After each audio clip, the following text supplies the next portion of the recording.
নমস্কার বন্ধুরা, আমি অরিন্দিতা আপনাদের সকলকে স্বাগত জানাচ্ছি। আজকে আমি সুজি দিয়ে দুর্দান্ত স্বাদের একটা পিঠার রেসিপি আপনাদের সাথে শেয়ার করব। তো প্লিজ বন্ধুরা, প্লিজ আপনারা পুরো ভিডিওটি দেখতে থাকুন, আশা করি ভালো লাগবে। প্রথমে আমি একটা ডো বানাবো, তার জন্য প্যানটা গরম করে নিয়েছি। আর এই প্যানের মধ্যে আমি 1 কাপ পরিমাণে জল দিয়ে দেবো। এর মধ্যে আরও কিছুটা জল দিয়ে দেবো। এবারে এর মধ্যে দিয়ে দেবো স্বাদ মতো লবণ, দিয়ে দেবো 1 মুঠো পরিমাণে নারকেল কোড়া। এবার এটা ভালো করে মিক্স করে নেব, নিয়ে আমি জলটা ফুটিয়ে নেব। এদিকে দেখুন নারকেলটা কিন্তু বেশ ভালো মতো ফুটে গেছে, এতে করে নারকেলটা একটু নরম হয়ে গেছে। এভাবে একটু ভালো করে মিক্স করে নেব। এবারে এর মধ্যে দিয়ে দেবো 1 কাপ পরিমাণে সুজি। এখানে আপনারা যতটা সুজি নেবেন তার ডবল পরিমাণে জলটা রাখবেন। গ্যাসের হিটটা একদম লো টু মিডিয়ামে রাখবো, রেখে সুজিটা ভালো করে আমি একটা ডো বানিয়ে নেব। আর একটু স্প্যাচুলা দিয়ে এইভাবে ম্যাশ করে নেব, তাহলে এর মধ্যে কিন্তু কোনো রকম দলা ভাব থাকবে না। তো দেখুন জলটা কিন্তু সুজি ভালো মতো টেনে নিয়েছে, নিয়ে একটা ডোয়ে পরিণত হয়ে গেছে। আরও কিছুক্ষণ এটা স্প্যাচুলা দিয়ে এইভাবে ম্যাশ করে নিব। তো এখন দেখুন পুরোপুরি কিন্তু একদম ডোয়ে পরিণত হয়ে গেছে। এবার এই সুজির মধ্যে 2 চামচ পরিমাণে চিনি দিয়ে দেব। এবারে এর মধ্যে ছোট চামচে 2 চামচ গুঁড়ো দুধ দিয়ে দিলাম। এতে এই পিঠাটা খেতে কিন্তু অনেক বেশি ভালো লাগবে। চিনি আর দুধের গুঁড়োটা সুজির সাথে কিন্তু ভালো করে ম্যাশ করে নিতে হবে। স্প্যাচুলা দিয়ে এইভাবে একটু ম্যাশ করে নেব। এদিকে দেখুন সুজিটা কিন্তু প্যান থেকে ছেড়ে ছেড়ে আসছে। এই অবস্থাতে গ্যাসের হিটটা আমি বন্ধ করে দেব, দিয়ে ঠান্ডা করে নেব। আর যখন বুঝবেন যে সুজিটা প্যান থেকে ছেড়ে আসছে, তার মানে কিন্তু ডোটা পারফেক্টভাবে রেডি হয়ে গেছে। যতটা সম্ভব স্প্যাচুলা দিয়ে এইভাবে ম্যাশ করে নেব, তাহলে চিনি আর দুধের গুঁড়োটা কিন্তু সুজির সাথে ভালো মতো মিক্স হয়ে যাবে।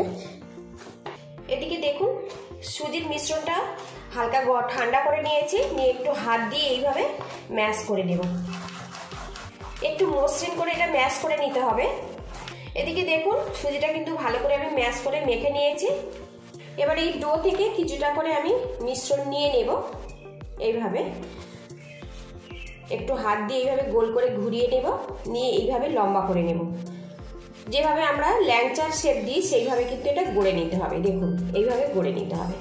শেপটা কিন্তু আপনারা যেমন ইচ্ছে দিতে পারেন, গোলও করতে পারেন, কাটলেটের আকারে শেপ দিতে পারেন, কিংবা এরকম ফিঙ্গার বা ল্যাংচার আকারে শেপও দিতে পারেন। তো দেখুন একটা পিঠা কিন্তু আমার রেডি হয়ে গেছে। আরও কিছুটা সুজির মিশ্রণ আমি নিয়ে নেব। আর এই শেপটা কিন্তু খুব ঝটপট হয়ে যায়। তো দেখুন আরও একটা হয়ে গেছে। এইভাবে সবকটা আমি রেডি করে নেব। এদিকে দেখুন সবগুলো পিঠা কিন্তু আমি রেডি করে নিয়েছি। এদিকে পিঠাগুলো ভাজার জন্য আমি কড়ার মধ্যে তেল দিয়েছি। তেলটা কড়ার চারিদিকে ভালো করে লাগিয়ে নেব। এবার এই তেলের মধ্যে আমি পিঠাগুলো দিয়ে দেব। দুটো ব্যাচে আমি পিঠাগুলো ভাজা করে নেব। গ্যাসের হিটটা আমি লো টু মিডিয়ামে রাখবো, আর রেখে ধীরে ধীরে এগুলো একটু ফ্রাই করে নেব।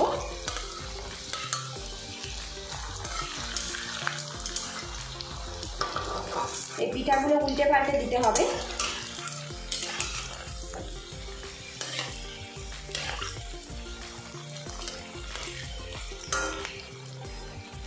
এদিকে দেখুন পিঠাগুলো আমি একটু ব্রাউন কালার করে ফ্রাই করে নিয়েছি।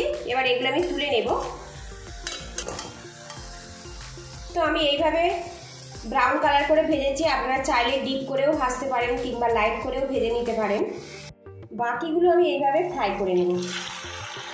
এদিকে দেখুন সবগুলো পিঠা কিন্তু আমি ভেজে রেডি করে নিয়েছি। আর এইরকম ব্রাউন কালার করে ভাজতে হবে, তবে কিন্তু এটা খেতে ভালো লাগবে যখন এটা পুরোপুরি কমপ্লিট হয়ে যাবে। এদিকে প্যানের মধ্যে আমি 2 কাপ পরিমাণে লিকুইড দুধ দিয়েছি। এবারে এর মধ্যে দিয়ে দেবো একটা এলাচ। এবারে এর মধ্যে দিয়ে দেবো স্বাদ মতো চিনি। চিনিটা আপনারা যেমন পছন্দ করেন সেই মতো দেবেন। ভালো করে মিক্স করে নেব। আর গ্যাসের হিটটা হাইতে রেখে দুধটা কিছুটা ফুটিয়ে নেব। দুধটা বেশ কিছুক্ষণ আমি ফুটিয়ে ঘন করে নিয়েছি। সবশেষে এর মধ্যে দিয়ে দেবো 2 চামচ পরিমাণে চালের গুঁড়ো। আপনারা চাইলে দুধের গুঁড়োও ব্যবহার করতে পারেন। এতে কিন্তু দুধটা বেশ কিছুটা ঘন হয়ে যাবে, আর খেতে ঠিক ক্ষীরের মতো লাগবে।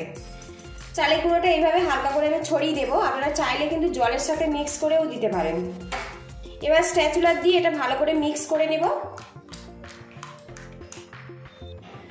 এবার এই দুধের মধ্যে আমি ভেজে রাখা পিঠেগুলো দিয়ে দেব। আর বন্ধুরা, নতুন স্বাদের এই পিঠের রেসিপিটা ভালো লাগলে একটা লাইক দিয়ে দেবেন, আর চ্যানেলে নতুন হয়ে থাকলে চ্যানেলটিকে সাবস্ক্রাইব করে পাশে থাকা বেল ঘন্টিটা প্রেস করে রাখবেন। আরও কিছুক্ষণ এটা আমি ফুটিয়ে নেব, তাহলে কিন্তু এই পিঠাগুলো অনেক বেশি নরম হয়ে যাবে। এদিকে দেখুন বন্ধুরা, পিঠেগুলো কিন্তু পুরোপুরি কমপ্লিট হয়ে গেছে। আর ক্ষীরটা এখন দেখুন বেশ ঘন হয়ে গেছে, ঠান্ডা হলে আরও কিছুটা ঘন হয়ে যাবে। আর এখন পিঠেগুলো কিন্তু বেশ ভালো মতো ফুলে বড় হয়ে গেছে। এই অবস্থাতে গ্যাসেরটা আমি বন্ধ করে দেব। আর এই পিঠেটা কিন্তু ঠান্ডা খেতে বেশি ভালো লাগে, ঠান্ডা হলে তবেই এটা আমি পরিবেশন করব। আর বন্ধুরা, রেসিপিটা ভালো লাগলে বাড়িতে অবশ্যই এইভাবে ট্রাই করবেন। আপনারা ভালো থাকবেন, সুস্থ থাকবেন এই কামনা করে আজকে আমি বিদায় নিচ্ছি।